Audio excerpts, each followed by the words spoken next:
لو يجدون ملجأ أو مغارات أو مدخلا لولوا إليه وهم يجمحون ومنهم من يلمزك في الصدقات فإن أوتوا منها رضوا وإن لم يؤتوا منها إذا هم يسخطون ولو أنهم رضوا ما آتاهم الله ورسوله وقالوا حسبنا الله سيؤتينا الله من فضله ورسوله إنا إلى الله راغبون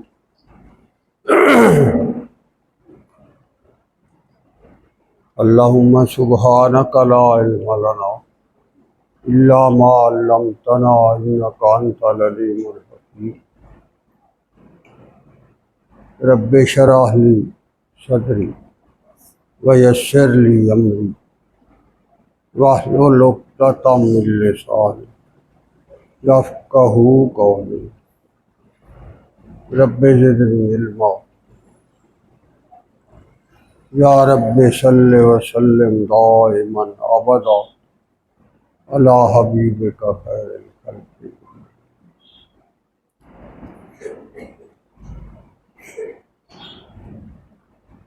وعزیز حاضرین و ناظرین کرام،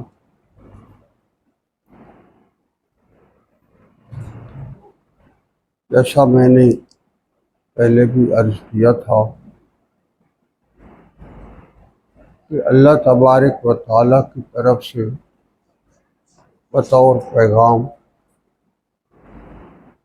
اللہ کی طرف سے جو کچھ بھی عطا ہوا ہے یہ اس کی ذات کا انسانیت پر ایک انعام ہے۔ یہ رب کائنات کی طرف سے اپنی سب سے بہترین مخلوق انسان کے لیے اس کا پسندیدہ حیات کا نظام ہے،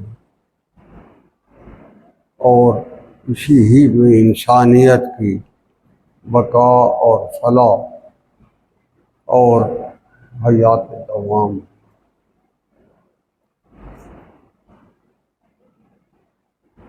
انسان جو سب سے پہلی ٹھوکر کھاتا ہے اور ابلیس اس کو باور کرواتا ہے، وہ یہ ہے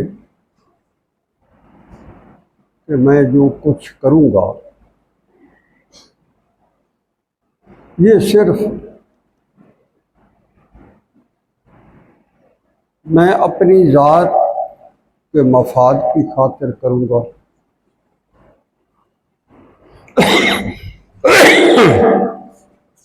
اور اس کے اندر جو کچھ بھی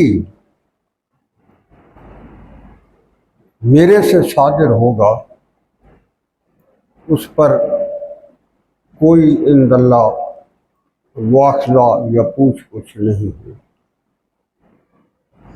یہ جو پوچھ گچھ کا احساس ہوتا ہے کہ مجھے ایک دن اللہ کے حضور کھڑا ہونا ہے، میری زندگی کے تمام جو اوقات یہاں گزرے ہیں وہ سارے میرے سامنے آئیں گے، تنہا میں اللہ کی ذات کے سامنے کھڑا ہوں گا، اور میری زندگی کا ہر لمحہ اس کا مجھے اس کے سامنے کھڑے ہو کر حساب دیں۔ یہ جو احساس ہو جاتا ہے اور بندے کی فکر بنتی ہے، اسی کے اوپر اللہ تبارک و تعالیٰ کی طرف سے ہدایت کے راستے اور سبیلیں کھلتی، پھر وہ انسان کو ہدایت کی طرف لاتا ہے، پھر انسان کے اندر وہ جذبہ پیدا فرماتا ہے جو اس کو اللہ کی رضا کے لیے محمد رسول اللہ صلی اللہ علیہ وآلہ وسلم کی تباہ کی اس کا اعلان کیا۔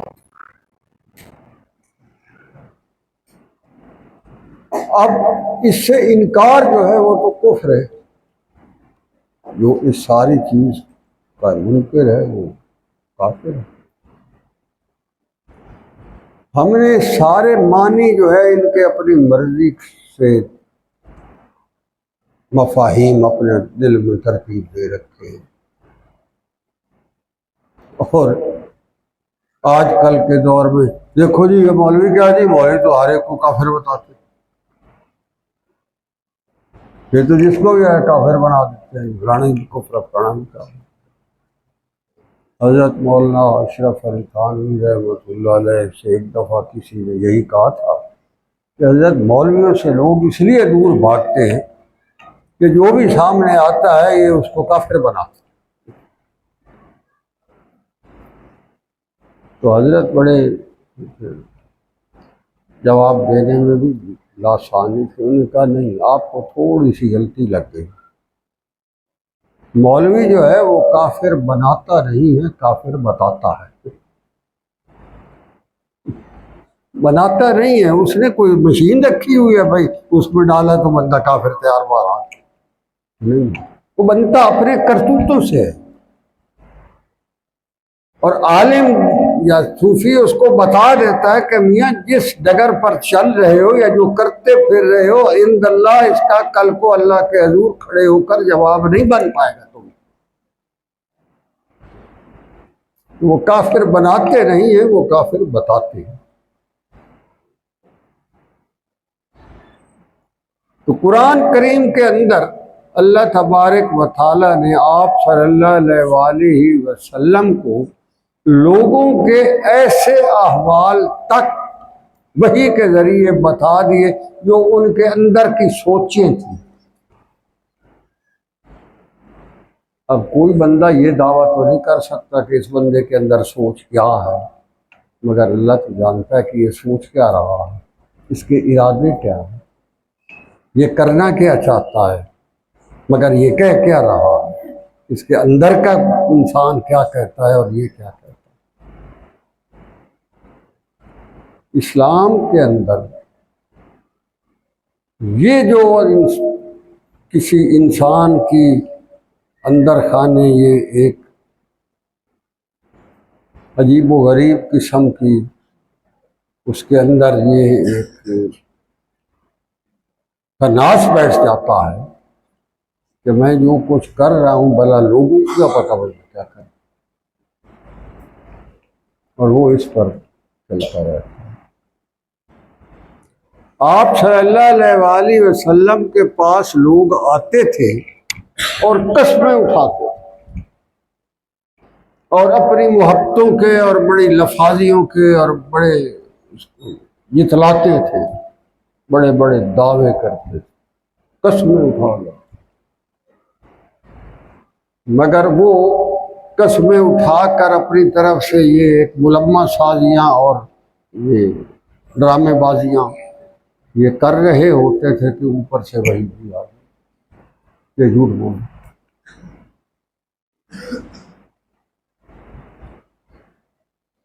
اور منافق اس سے بھی بڑا ڈرتے تھے مگر باز نہیں آتے تھے، انہیں پتہ تھا کہ جو کچھ ہم ڈرامہ کر رہے ہیں یہ اللہ تبارک و تعالیٰ آپ صلی اللہ علیہ وآلہ وسلم کو وحی کے ذریعے بتا دے گا، مگر وہ پھر بھی ڈرامے سے باز نہیں آتے تھے۔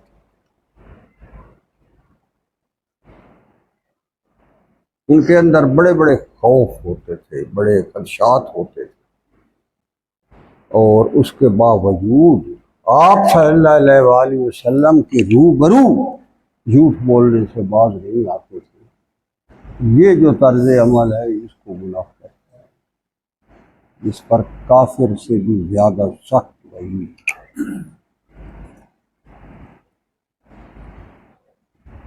حدیث مبارکہ ہے کہ جو جہنم میں کافر کے لیے اللہ تبارک و تعالیٰ نے جگہ بنائی ہے، وہ سارے جہنمیوں کے جتنے طبقے ہیں ان سب سے نیچے والا جو طبقہ ہے وہ جہنمی، وہ منافق۔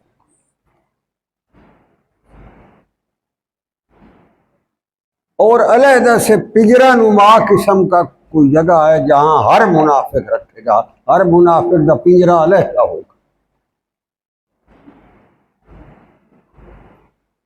اور یہ بھی حدیث مبارک کے الفاظ ہے کہ جو ملائکہ اس پر عذاب کے لیے مسلط ہوں گے، وہ جو اس کا وہ پنجرا نما جو جگہ ہے، اس کی جو چابیاں ہیں وہ ان ملائکہ سے بھی لے کر ان کو بھی کبھی نہیں دی جائیں گی، وہ اسی میں ڈھکے رہیں گے اور اسی پر عذاب ہوتا ہے۔ یہ اتنا بڑا جی۔ آج کل اس موضوع کو ہم پتہ دانشور کیا کہتا پھر رہا، وہ تو کہتا ہے جی جمہوریت کی سیاست میں ہوتا ہی نہیں کچھ، تو وعدے ہوتے ہیں چلے جاتے ہیں، مفادات ہوتے ہیں، کوئی چیز حرف آ کر ہوتی ہی نہیں ہے اس میں تو۔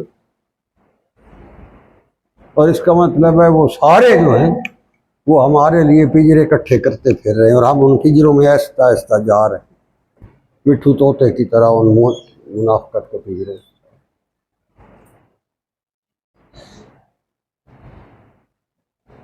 ایسے طبقے کے بارے میں اللہ کریم فرما رہا ہے وَيَحْلِفُونَ بِاللَّهِ إِنَّهُمْ لَمِنكُمْ، کہ یہ یحلفون حلف قسمیں اٹھا رہے ہیں آپ صلی اللہ علیہ وآلہ وسلم کے سامنے، انہم لمنکم، ہم تو آپ ہی کے ہیں،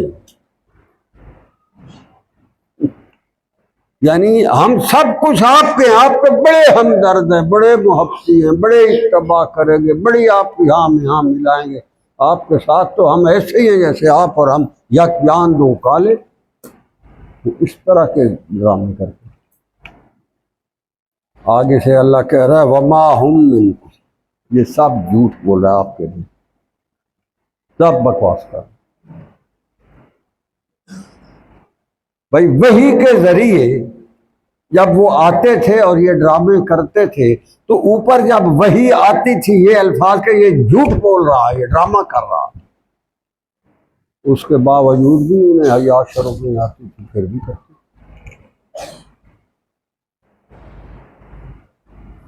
اگر کوئی بندہ اللہ کے دین کے ساتھ کسی حوالے سے کوئی بھی کھلواڑ کر رہا ہے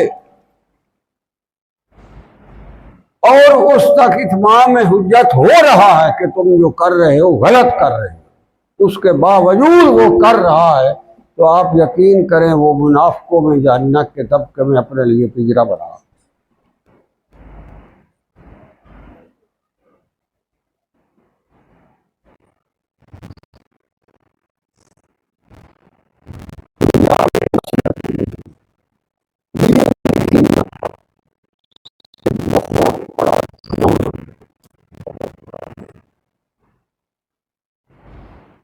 دین کی آڑ میں اپنے ذاتی مفادات کی تسکین جو ہے اور دین کے صاحبان کو اندر آ کر پھر بھی وہاں اپنے جو تمہارے دنیاوی مفادات اور اہداف ہیں ان کے پیش نظر کر کے دین کے نام کے ساتھ ڈرامہ کرنا، اس سے بڑا روئے زمین پر اللہ کی ناراضگی کا اور کوئی کام، یہ بہت بڑا۔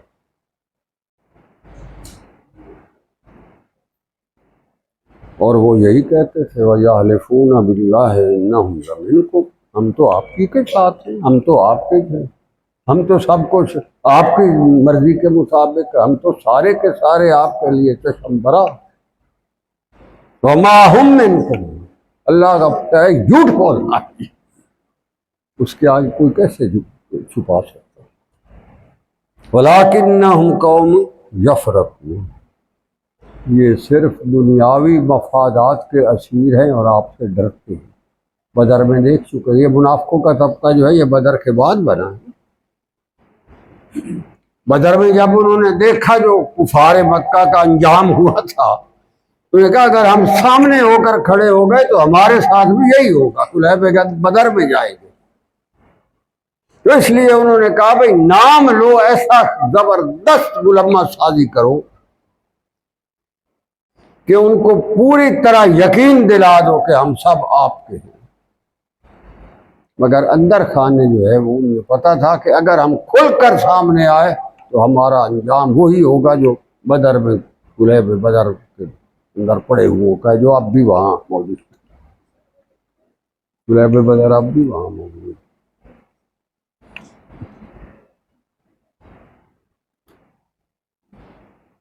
اب جب آدمی اس مزاج پر آ جاتا ہے تو پھر اس کا کوئی پرسان حال نہیں ہوتا، اخیر کر دی اس۔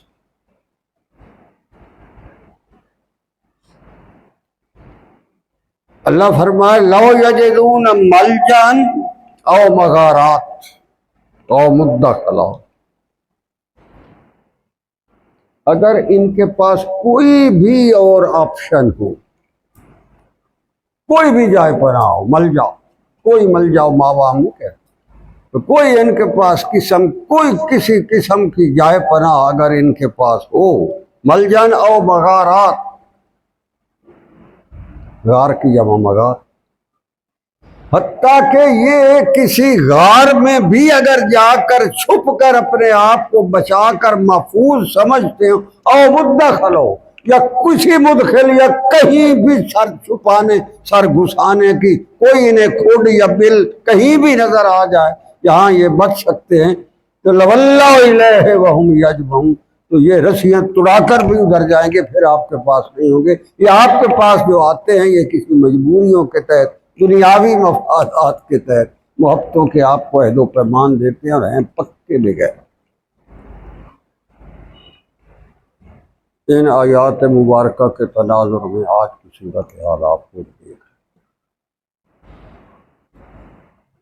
کہ کیا ہم کر رہے ہیں، دین کے ساتھ کیا کر رہا، عام آدمی کیا کر رہا، اور جو اپنے آپ کو مسلمان کہتا ہے اسے تو پتہ ہے میں نے مرنا ہے، میری قبر ہے، پھر حشر ہے، اللہ کے حضور حاضری ہے، کھڑا ہونا ہے، سب کچھ۔ اس سب کے باوجود اسلام کا نام لے کر بھی اگر اسلام کے ساتھ ہمارا یہ عمل ہے، قومی سطح سے لے کر لیڈروں کی، سیاستدانوں کی سطح سے لے کر، مولویوں کی سطح سے لے کر نیچے تک، عوام کی سطح تک، جو اس وقت دین کے ساتھ ہماری بحثیت قوم جو کنڈکٹ ہے، جو ہمارا نقطہ نظر ہے، جو ہماری سوچ ہے، جو ہمارے روز تبصرے نظروں سے گزرتے، جو ہمارے لیڈر اسلام کے بارے میں منہ شگافیاں کرتے پھر رہے، اس ساری صورتحال کو ان حالات میں لے کے کیا ہے۔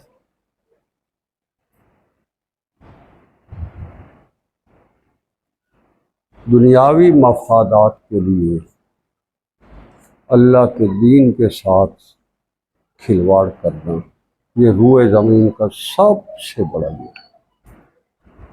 ایک بندہ ہے اسے دین کے حکم کا پتہ نہیں ہے، اپنی طرف سے اس کو جو سمجھ آتی ہے اس کے مطابق غلط بھی کر بیٹھتا ہے، وہ قابل معافی۔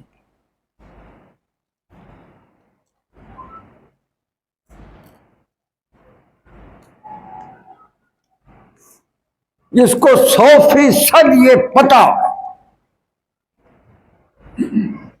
کہ یہ غلط ہے، مگر اس کے باوجود وہ فتوے ٹھوکی آ رہا کہ سب ٹھیک ہے، قانون بھی اسلامی ہے، آئین بھی اسلامی ہے، نظام بھی اسلامی ہے، اسے پتہ ہے ان کے کردار کیا ہیں، ان کے گفتار کیا، ان کے حالات کیا، نام بدل بدل کے اسلام کے ساتھ دھوکے کر رہا۔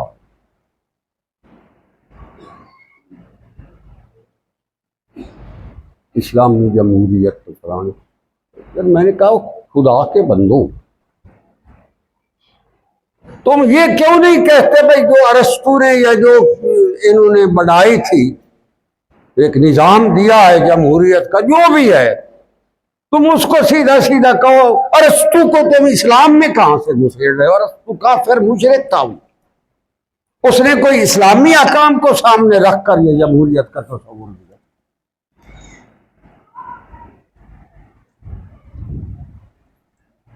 میں نے کہا جو آدمی اپنے آپ کو شیخ الحدیث تو فلانا تو ڈھمکانا تھے، اللہ جانے کیا کیا کہتا، یہ ستر چودہ القاب ہے، اسے نہیں پتا۔ بھائی جمہوریت جو ایک نظام ہے اس کی بنیاد جو ہے وہ اکثریت پر کھڑی ہے، اس کی جو بنیاد ہے، یعنی وہ اس نظام کا جو پہلا اس کا نظریہ ہے وہ یہ ہے کہ جو اکثریت کہے گی وہ فیصلہ حق ہوگا۔ یہ جمہوریت کی اساس ہے جس پر یہ نظام کھڑا ہے۔ اور ادھر اللہ کی طرف سے جو نظام ہے وہ جمہوریت میں اکثریت نہیں ہے، للہیت ہے، سبحان اللہ۔ للہیت کی بنیاد پر کھڑا ہے۔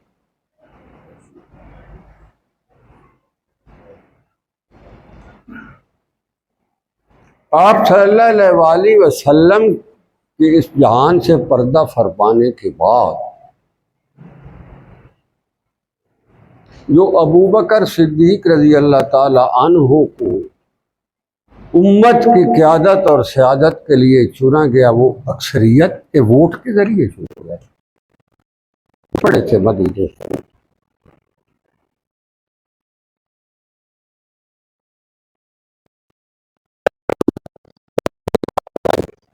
فرما دیا، وہ بیعت کر لی، اعلان ہو گیا، باقی سب نے بیعت کر لی۔ اس میں مجھے جمہوریت کی اکثریت دکھاؤ نہ کہاں۔ اس کے بعد آپ دوبارہ آ جائیں وہاں حضرت عمر بن خطاب رضی اللہ عنہ کا جب بعد میں ہوا تو خود حضرت ابوبکر صدیق رضی اللہ عنہ نے اپنی حیات طیبہ میں انہیں نامزد کر دیا کہ میرے بعد میں خلیفہ ہو۔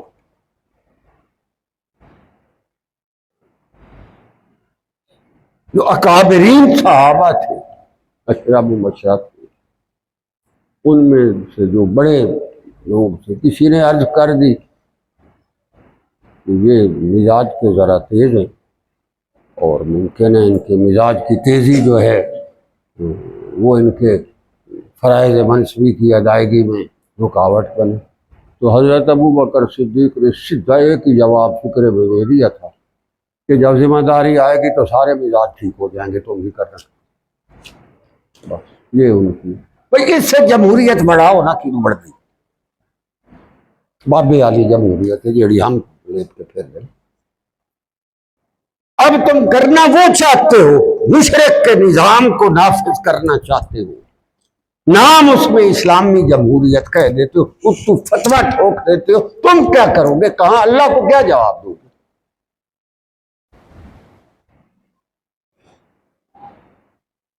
یہ قوم کو کس نے بتایا؟ کسی نے نہیں بتایا۔ چل جاؤ، یہ اسلام سے نالاں ہیں، ملمہ سازیاں کرتے ہیں، اسلام کے احکامات کو گہناتے ہیں، زنگ آلود کرتے ہیں، گرہن زدہ کرتے ہیں، قوم کے سامنے حق نہیں بیان کرتے۔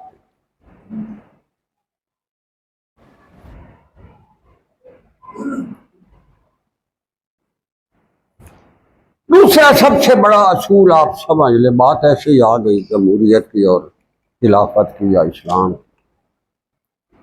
بنیادی پہلی بات یہ ہے کہ وہاں اکثریت ہے، یہاں للہیت ہے۔ سب سے عظیم الشان صالح انسان کون ہے؟ اس کو قیادت اور سیادت ہے۔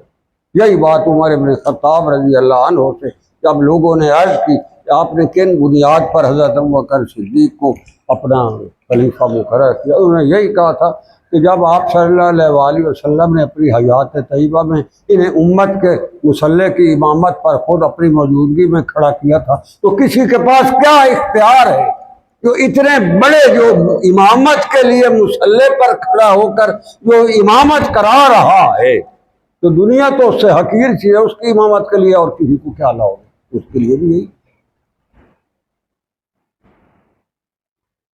تو جمہوریت اور اسلامی نظام میں بنیادی فرق یہ ہے کہ ادھر اکثریت ہے، ادھر للہیت ہے۔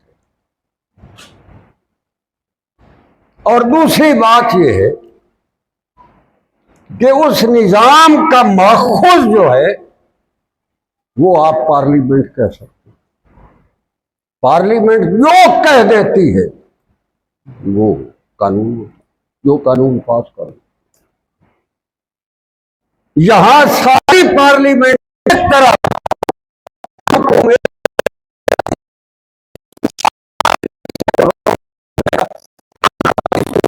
پر کیا جائے گا، یہ اسلام ہے اور وہ جمہوریت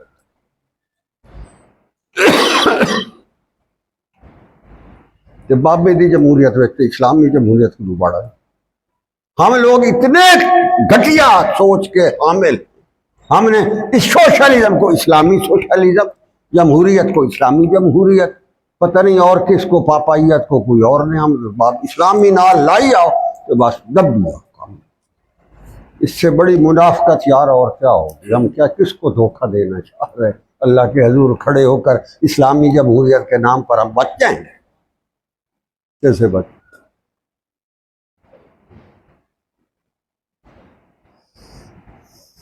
تم کہتے ہو جی یہ انسانی آئین ہے، اللہ کہتا ہے انسانی آئین کی بجائے آسمانی آئین چلے گا۔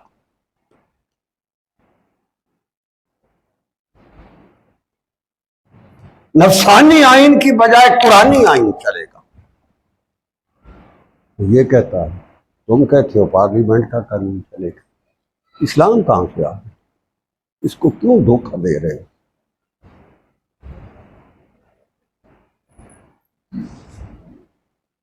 وہاں سارے قانون کا ماخذ پارلیمنٹ ہے اور یہاں سارے کے سارے قانون کا ماخذ قرآن اور شریعت خیر الانام اور خلافت راشدہ کا نظام۔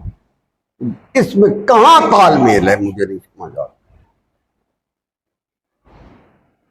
ساری پارلیمنٹ کے ممبر متفقہ طور پر یہ قانون اکثریت سے پاس کر دے کہ شراب پی جائے گی، مگر اللہ کہتا ہے شراب حرام ہے،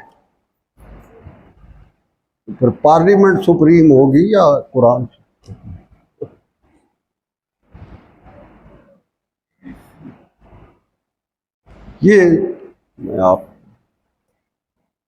یہ مسلمانوں سے ڈر کر کفار اور مشرکین یہ جھوٹ بولتے تھے، اب بھی یہ جھوٹ ہے قطعی کہ یہ اس وقت ہمارے ہاں نظام رائج ہے وہ اسلامی ہے، آئین اسلامی، اس لیے آئین قطعی کافرہ۔ اسلامی آئین کا بیانیہ جو ہے پٹ گیا، ختم۔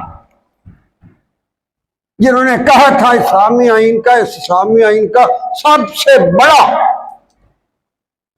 جو اس کا پاسبان ادارہ ہے وہ ادارہ سپریم کورٹ ہے۔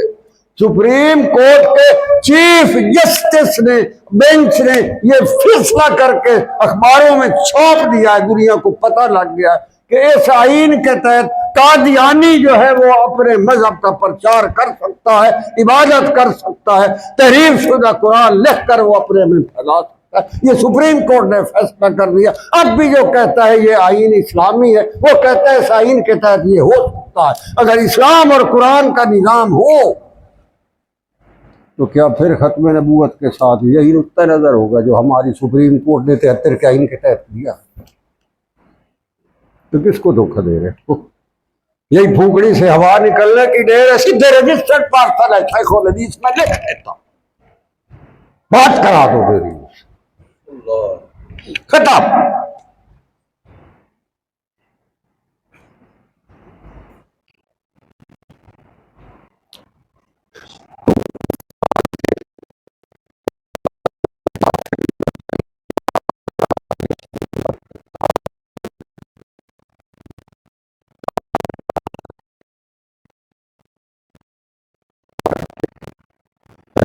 کرتے تھے تب سے کرتے تھے، بکواسات بڑی بڑی کرتے تھے اور کہتے تھے ہم مسلمان بھی، کفر پر مر جائے وہ تو اس کو کہے وہ شہید، یہ رائٹ ہے، مردہ لیڈر وہ سارے شہید، پتہ نہیں شہید کی ہو جائے، انہیں قرآن شہید خوش ہو رہے۔ وہ تو کہتا ہے وَلَا تَحْسَبَنَّ الَّذِينَ قُتِلُوا فِي سَبِيلِ اللَّهِ أَمْوَاتًا، جو میرے راستے میں دین اسلام کی سربلندی اور علیٰ کلمت اللہ کے لیے اپنی جان کی قربانی دے گا، اللہ کہتا ہے وہ شہید ہے۔ اتنے تو جڑا کرپشن کیس پکڑیا جائے تو مر جائے، اتنے تو وہی شہید۔ اور یہ ہے اسلام، سارا اسلام ہی ہے۔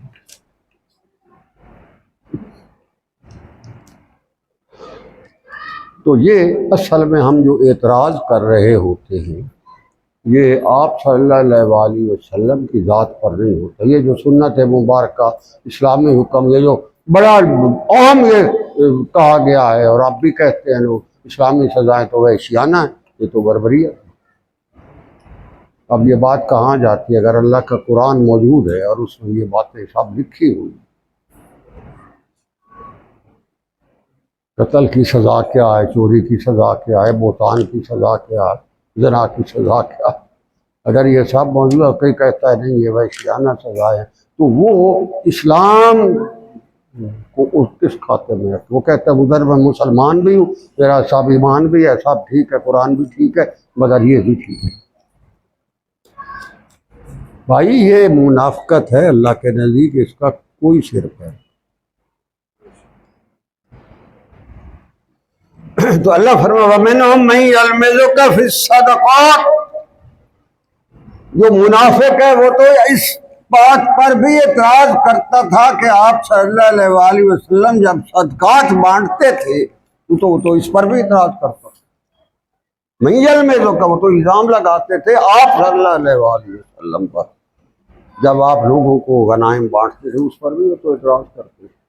اسلام کی دعا دعویٰ ہے، اس کی کلی تو کھلے گی وہاں جب یہ بھی سامنے ہوگا۔ اس سے حدیث مبارک ہے نا، قرآن بھی ناطق ہوگا، بولے گا یہ، آپ کے جسم کا ہر عضو بولے گا۔ گواہی کا نظام بڑا پکا ہے وہاں۔ اللہ کہے گا نا تم نے یہ منہ سے بات کی تھی، وہ کہے گا جی نہیں کی تھی، زبان بول پڑے گی جھوٹ بول رہا ہے، میں نے یہ لفظ کہے۔ قرآن ہاتھ بول پڑے گا، پاؤں بول پڑے گا۔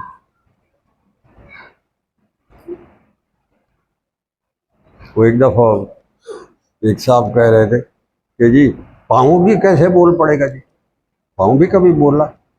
میں نے کہا یہ جڑی تیرے اندر 2 انچ کی لوتھڑی پھر رہی ہے یہ بول سکتی ہے تو ایڈا بڑا پاؤں نہیں بول سکتا۔ 2 انچ کی جو اندر پھرکی پھر رہی ہے تیرے ہونٹوں کے اندر اور منہ کے اندر جبڑے میں، وہ بول سکتی ہے؟ تو میں کہ 1.5 فٹ کا پیر نہیں بول سکتا، جب وہ بلانا چاہے گا تو بڑا بولے گا۔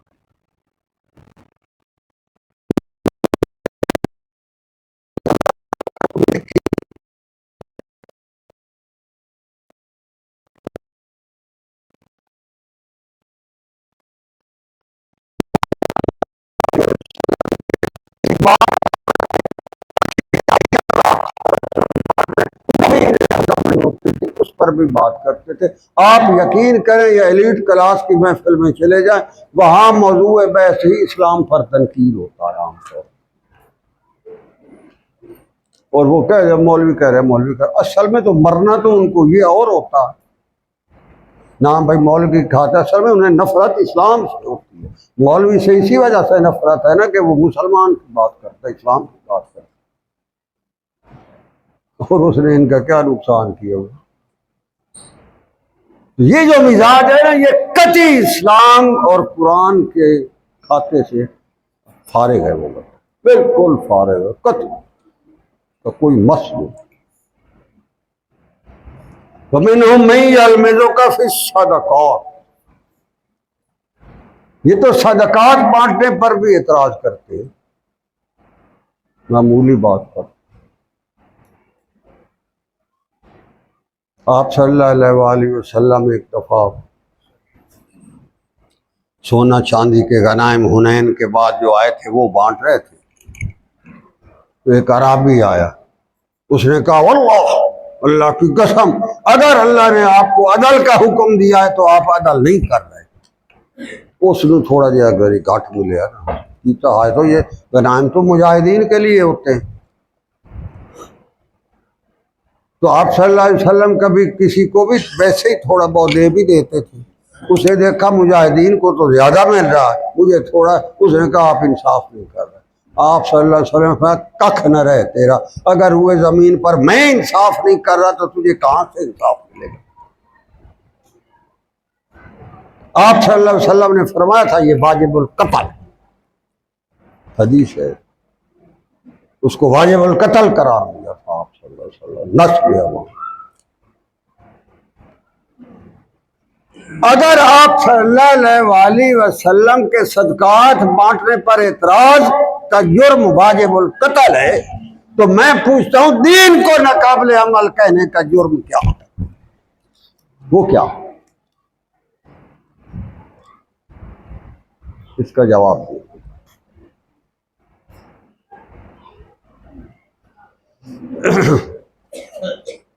ایک اور حدیث مبارکہ ہے، آپ صلی اللہ علیہ وسلم نے ارشاد فرمایا میں تو تم سے نہ کچھ گھٹاتا ہوں نہ بڑھاتا ہوں، میں تو خادم، جو اللہ فرماتا ہے اس کے مطابق کر دے۔ اور آپ صلی اللہ علیہ وسلم نے فرمایا جب تک تم نہیں تھکتے، تم نہیں اکتاتے، اس وقت تک اللہ بھی نہیں اکتاتا۔ تم اللہ کے نام پر لٹاتے آتے ہو، اللہ اپنے خزانوں سے تمہیں لٹاتا ہوتا۔ صدقات کو وہ نہیں رکھتا، اللہ کے نام پر دیے ہوئے کو وہ نہیں رکھتا، وہ دنیا میں دے کے رہتا۔ یہ قانون ہے، بڑا غیور ہے، دیا ہوا تو یار اسی کا تھا۔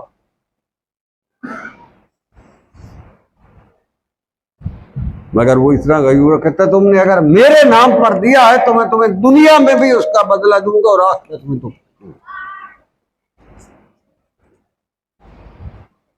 آپ صلی اللہ علیہ وسلم نے فرمایا جب تک تم نہیں اٹھتا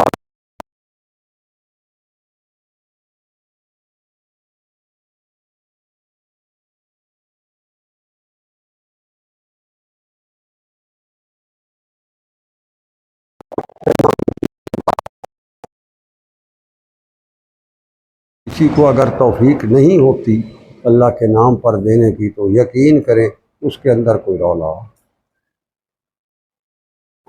ہے۔ اب کیا ہے وہ خود جانتا ہے، کہیں نہ کہیں کوئی نہ کوئی جو اللہ قبول نہیں کر رہا، ویسے دے رہا مگر اپنے نام کے لیے نہیں دیتا، اپنے دین کے لیے نہیں دیتا، نہیں دینے دیتا، کوئی وجہ ہے جو اس کی ناراض۔ یہ ان آیاتوں سے یہی نکالتے ہیں علماء کرام۔ ذوالخویسرہ خرقوس ایک آدمی تھا، منافق تھا، وہ آیا، اس نے دیکھا آپ صلی اللہ علیہ وسلم وہ غنائم تقسیم کر رہے، اس نے کہا آپ انصاف نہیں کر رہے، آپ ان دینے میں انصاف، آپ نے کہا تیرا کخ نہ رہے۔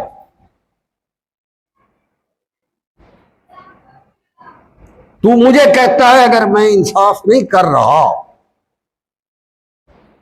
تو پھر روئے زمین پر کون انصاف کر رہا؟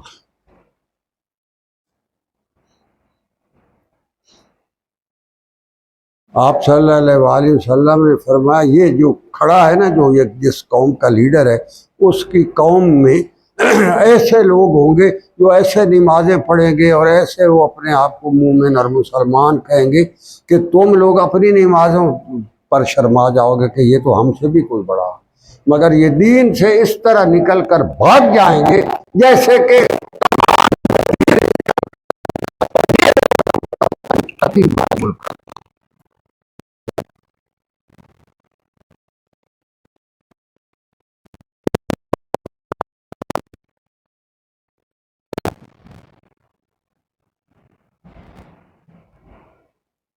وَإِلَّمْ يُعْطَوْا مِنْهَا إِذَا هُمْ يَسْخَطُونَ۔ ہاں ان کا منہ بند رکھو، یہ جن کے جیسے یہ آج کل دور اقتدار والے نہیں، مولویوں کا منہ بند کیے ہوئے، اللہ کہتا ہے ہاں یہ فَإِنْ أُوتُوا مِنْهَا رَضُوا، اگر آپ ان کے منہ میں ٹھوستے رہیں نا یہ گند اور غلاظت، دنیاوی مفادات، پھر یہ بڑے خوش رہیں گے، پھر سارے فتوے تواڈے حق کے ہوتے ہیں، سب اسلام، پھر ٹھیک ہے۔ وَإِلَّمْ يُعْطَوْا مِنْهَا، ہاں اگر ان کی مرضی کے مطابق آپ انہیں پرمٹ نہ دیں، کوئی اور چیزیں نہ دیں، یا ان سے کوئی آپ جو ہے حکومتی مراحت لے لیں، پھر انہیں بڑا اسلام یاد آ جائے، پھر بڑے کہتے ہیں اسلام نہیں آ رہا، فلان نہیں ہو رہا، یہ نہیں ہو رہا۔ آپ انہیں چند سیٹیں دے دیں، ایک پوتر وزیر لا دیو، ایک بران لا دیو، تو ایک کہ شاید کمیٹی دا ممبر لا دیو، سب اسلام، سب۔ یہ ہمارا عالم طبقہ ہے جو اسلامی جمہوریت کہتا پھر یہی طبقہ اسلامی جمہوریت کہتا، نام اسلام کا لیتا ہے اور کافرانہ نظام کے اندر رہ کر مفادات لیتا ہے، قوم کو دھوکہ دیتا ہے، مگر اللہ کو تو فرار نہیں کر سکتا، اس کا نتیجہ تو اٹھانا پڑے گا۔ اللہ کہتا ہے فَإِنْ مِنْهَا، اگر آپ ان کو ان کی مرضی کے مطابق مراحت دیتے ہیں تو بڑے راضی رہیں گے۔ کیسی عجیب عکاسیات کے ماحول میں اس آیت کو سامنے رکھ کر دیکھیں نا کیا ہو گیا، کیا ہو رہا۔ وَلَوْ أَنَّهُمْ رَضُوا مَا آتَاهُمْ، انہیں چاہیے کیا تھا؟ انہیں چاہیے یہ تھا کہ یہ اللہ کے فیصلے پر راضی، جو میرے اللہ کی طرف سے آیا ہے اور محمد رسول اللہ نے عطا فرمایا۔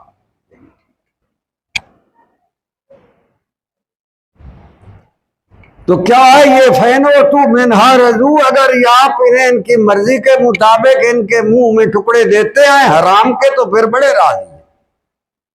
وَإِنْ لَمْ يُؤْتَ مِنْهَا، اور اگر آپ روک لیں ان سے اِذَا هُمْ يَسْخَطُونَ، بس پھر گئے، پھر سب کہ اسلام نہیں آ رہا تھا، اسلام میں یہ ہو رہا تھا، اسلام کے ساتھ یہ ہو رہا، آپ انہیں کھلاتے رہے، پھر سب اسلام کی۔ اگر آپ انہیں وَإِلَّمْ يُؤْتَ مِنْهَا، جب آپ انہیں عطیے نہ دیں اِذَا هُمْ يَسْخَطُونَ، پھر یہ ناراض ہو جاتے ہیں۔ حکومتی اقتدار میں نہ آئے تو انہیں بڑے اسلام یاد آتا ہے، بڑے ناراض ہوتے ہیں۔ اگر ان کے آپ اقتدار میں ہوتے ہیں تو اسلامی جمہوریت، سب اسلام کی بہار ہی بہار ہے، سب کو۔ بھلا اس عالم کا انجام کیا ہوگا؟ اللہ پناہ۔ اللہ فرماتا ہے وَلَوْ أَنَّهُمْ رَضُوا، کیا ہی اچھا ہوتا اگر یہ اس بات پر راضی ہوتے مَا آتَاهُمُ اللَّهُ وَرَسُولُهُ، جو اللہ اور اس کا رسول ان کو عطا کر دے، اس پر راضی۔ کتنی خوبصورت بات ہے، کتنا پیارا یہ سوچ ہے، اللہ اور اس کے رسول پر راضی ہو جاتے۔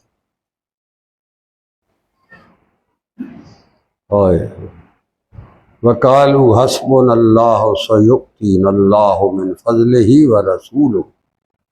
سبحان اللہ۔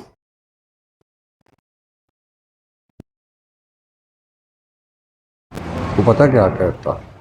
حسبنا اللہ، میرے لیے اللہ ہی بہت ہے، لے جاؤ یہ سارا گند پانا، لے جاؤ وزارت ممبریاں سب پرمٹ کے سارے کمیٹیاں دیا چیئرمین سب لے جاؤ۔ قالوا حسبنا اللہ، میرے لیے اللہ بہت۔ یہی حنین کے اندر جب آپ صلی اللہ علیہ وآلہ وسلم نے غنائم دیے نا، تو آپ نے قریش کے جو مؤلفۃ القلوب کے کھاتے میں جو نئے نئے مسلمان ہوئے تھے انہیں آپ نے بہت عطیے دی۔ تو انصار جو تھے، جو بڑی قربانیاں دے کر آئے تھے، انہوں نے مخالفت مول لی تھی، غزوات میں آپ صلی اللہ علیہ وسلم کے ساتھ آئے تھے، وہ گھبرا گئے ان میں سے کچھ لوگ۔ انہوں نے کہا کہ یار آپ صلی اللہ علیہ وسلم قریش مکہ کو بہت غنائم دے رہے، مکہ فتح ہو گیا، آپ صلی اللہ علیہ وسلم کا پرانا آبائی بستی ہے، بیت اللہ بھی وہاں ہے، آپ صلی اللہ علیہ وسلم کے اجداد یہاں 2500 سال سے رہتے آ رہے ہیں، تو اب سارا ممکن ہے جو آپ صلی اللہ علیہ وسلم اس طرح عطا فرما رہے، تو ممکن ہے آپ ادھر ہی رہ جائیں اور ہمیں واپس خالی مدینہ اکیلے جانا پڑے۔ تو آپ صلی اللہ علیہ وسلم کو یہ بات پہنچ گئی کہ کچھ انصار کے کیمپوں میں کچھ لوگ یہ بات کریں۔ آپ صلی اللہ علیہ وآلہ وسلم نے بلایا سعد بن عبادہ رضی اللہ عنہ، جو انصار کے سردار تھے بڑے۔ آپ نے ان سے پوچھا میں نے ایسی ایسی بات سنی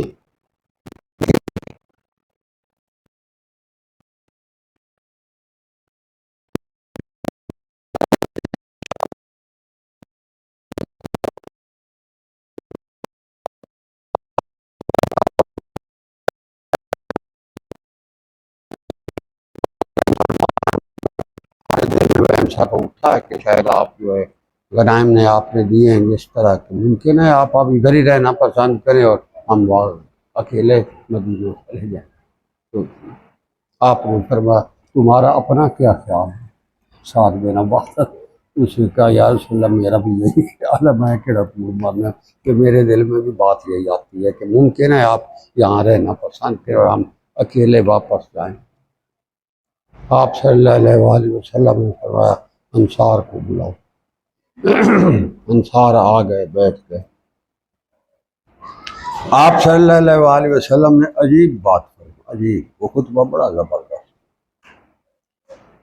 آپ نے ارشاد فرمایا میں نے ایسا ایسا سنا ہے کہ تم لوگ کہتے ہو کہ شاید ابھی میں ادھر مکہ ٹھہر جاؤں، مکہ فتح ہو گیا، بیت اللہ یہاں پر ہے، میرا آبائی گاؤں ہے، گھر ہے، ہمارا شہر ہے، میرے آبا و اجداد ہیں، قریش مسلمان ہو گئے، اب تو مکے میں کوئی مزاحمت نہیں۔ تو آپ لوگوں نے ایسا میں نے سنا ہے، تم لوگوں نے کہا ہے؟ انہوں نے کہا یا رسول اللہ کہا۔ آپ نے ارشاد فرمایا انصار کے لوگوں سنو، اگر میں یہ بات کہوں تمہاری طرف سے کہ تم نے ہمیں مہاجر بن کر ہم آئے تھے، تم نے ہمیں ٹھکانہ دیا، یہ بھی ٹھیک ہے، تم نے ہمیں ہمارے لیے گھروں کے دروازے کھولے، ہم نے آپ کے ساتھ کھایا پیا، آپ کے مال سے ہم نے اپنی زندگی گزاری، یہ بھی ٹھیک ہے۔ اگر تم یہ کہو کہ اسلام اس وقت جو تھا کمزور تھا اور کفر چڑھ چڑھ کر حملے کر رہا تھا، تو ہم نے غزوات میں بھی آپ پہ شانہ بشانہ کھڑے ہو کر اسلام کا دفاع کیا، تو یہ بھی ٹھیک ہے، میں مانتا ہوں۔ مگر اس کا ایک دوسرا پہلو بھی ہے، وہ دوسرا پہلو یہ ہے کہ ہمارے ہجرت کر کے یہاں مدینہ شریف آنے سے پہلے تم لوگ گمراہ تھے، 200 سال سے اوس اور خزرج کی لڑائیاں سنتی، نسلوں در نسلوں میں سینکڑوں بندوں کے خون بہہ گئے تھے، تمہاری تو حالت یہ تھی کہ ہم آئے تو آپ کی حالت بہتر ہوئی، یہ بھی تو ہے۔ وہ کہا یا رسول اللہ یہ بھی تھی، تم سارے کے سارے جہنم کی منڈیر پر چل رہے تھے، اگر میں دین کی روشنی نہ لاتا تو تم سارے جو ہی تمہارے سانس کی ڈوری ٹوٹتی تم سیدھے جہنم جاتے۔ انہیں عرض کیا رسول اللہ یہ بھی ٹھیک ہے، یہ بھی ایسے ہی تھا، یہ ہمارے احسان بھی ہیں تم پر، مگر میرا فیصلہ یہ ہے کہ جو تمہاری خدمات ہیں، جو تم نے ہمارے ساتھ بہترین سلوک کیا ہے، اگر ساری دنیا ایک راستے پر چلے اور انصار دوسرے راستے پر چلے تو میں انصار کے راستے پر چلوں۔ آپ نے یہ ارشاد، میں انصار کے راستے پر چلوں گا۔ تم مجھے یہ بتاؤ کہ میرے رشتہ دار قریش جو ہیں یہ تو اونٹ اور گھوڑے اور بکریاں لے جائیں اور تم محمد اور رسول اللہ کو لے جاؤ، بتاؤ کیا چاہیے؟ بتاؤ کیا چاہیے؟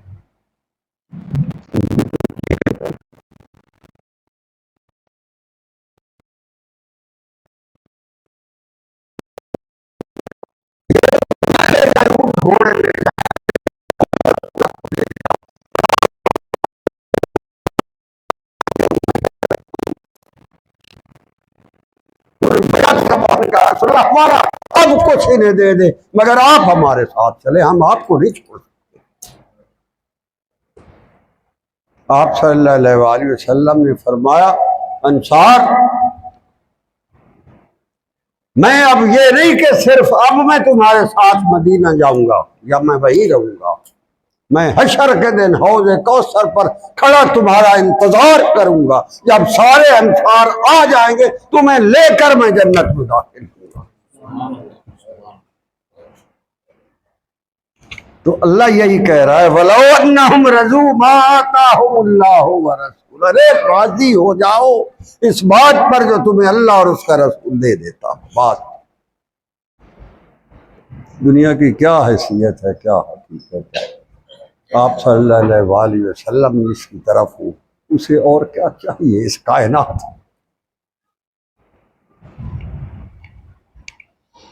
جس کی یہ کیفیت ہوتی ہے نا، جس کا ایمان کے اندر یہ بہار ہوتی ہے، وہ پتہ کیا کہتا ہے؟ اللہ کہتا ہے، وہ بھی بولتے ہیں تو کیا بولتے ہیں؟ وَقَالُوا حَسْبُنَا اللَّهُ، ہمارے لیے اللہ بہت، لے جاؤ سب، سَيُؤْتِينَ اللَّهُ مِنْ فَضْلِهِ وَرَسُولُهُ، وہ ہمیں بہت کچھ دے گا اپنے فضل سے، اور اس کا رسول بھی ہمیں دے گا۔ اللہ رسول سے ہم لیں گے، ہم نے دنیا کے کتوں سے کیا دینا؟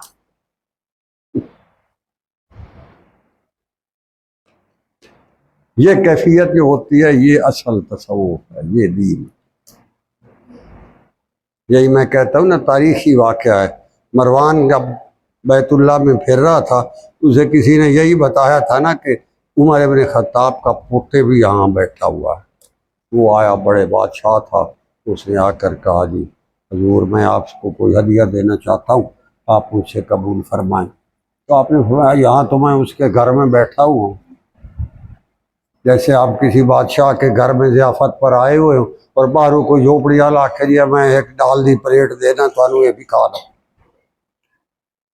تو کوئی نہیں کھاتا۔ تو انہیں فرمایا کہ ابھی تو میں اللہ کے ہاں بیٹھا ہوں، کہا میں باہر آپ کا انتظار کرتا ہوں، جب آپ آئیں گے تو پھر عرض کروں گا۔ جب آپ باہر نکلے تو وہ کھڑا تھا۔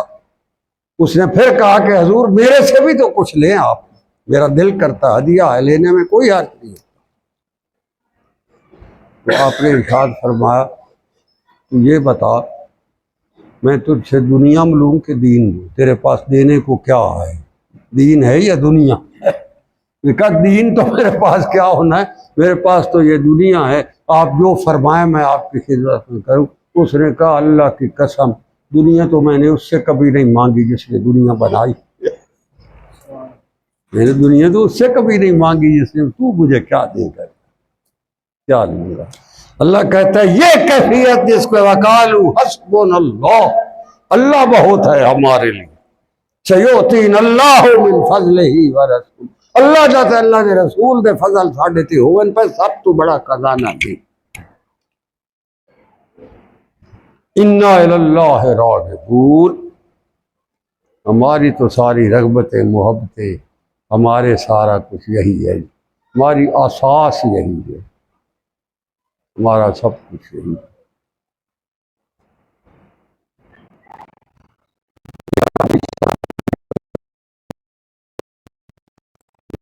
غریب غریب مخلوق،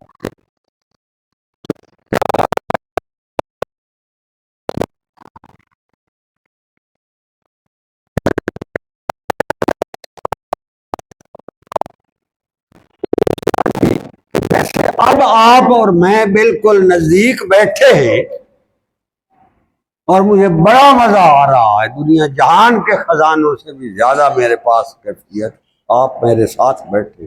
بھلا مجھے یہ بتائیں، اگر آپ میں جنت میں چلا گیا تو وہاں بھی مجھے اللہ تعالیٰ ایسے آپ کے ساتھ بیٹھنے دے گا؟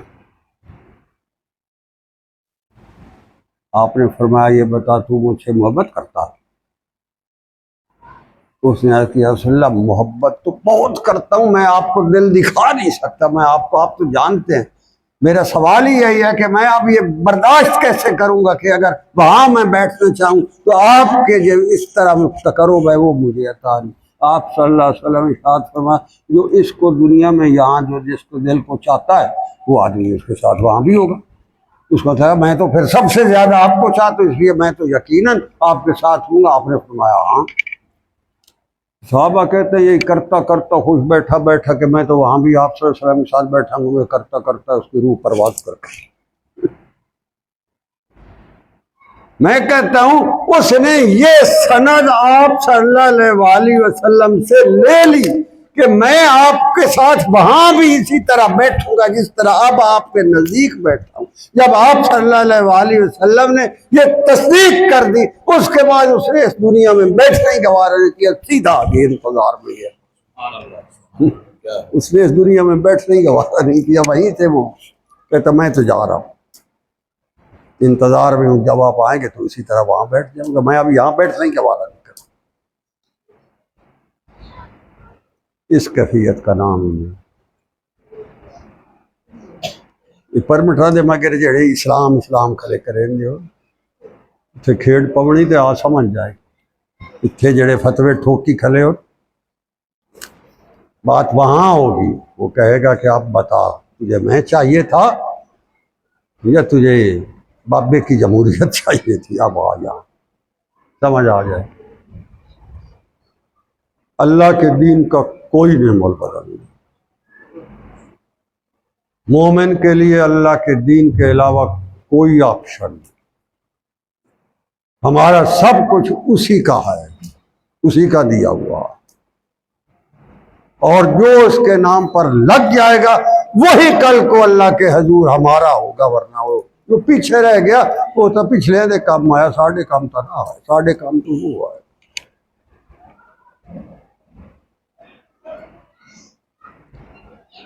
ما قدمت لغد واتقوا اللہ،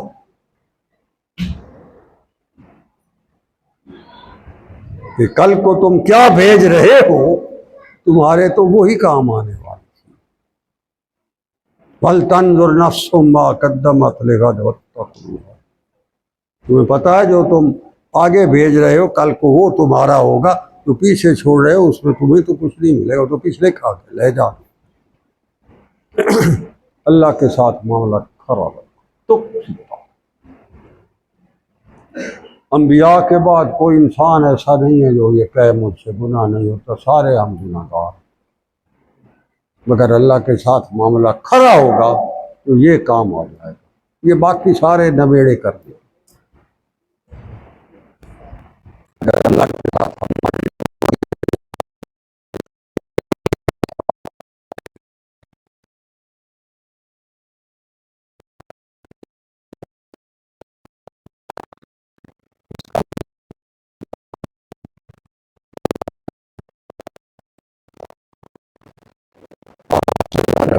وسلم کی تباہ اور اپنی رضا کو ہماری زندگی کا حاصل بنائے، اور ہمارے لیے عفو و درگزر کا معاملہ فرمائے، اور آپ صلی اللہ علیہ وسلم کی عطا کردہ اس پاکیزہ اور خوبصورت زندگی کے نظام کو ہماری قوم اور ملک کا اوڑھنا بچھونا بنائے، اعلی کلمت اللہ کے لیے ہمیں قبول فرمائے، اور اسلام کے نظام کی کامیاب تکمیل تک کے لیے منظور فرمائے، اور قبر اور حشر میں بھی آپ صلی اللہ علیہ وسلم کے ساتھ وفاؤں کی اور اللہ کے دین کے ساتھ محبتوں کی اساس ہمیں عطا فرمائے۔ صلی اللہ تعالیٰ علیہ خیر خلقہ محمد و آلہ وسلم۔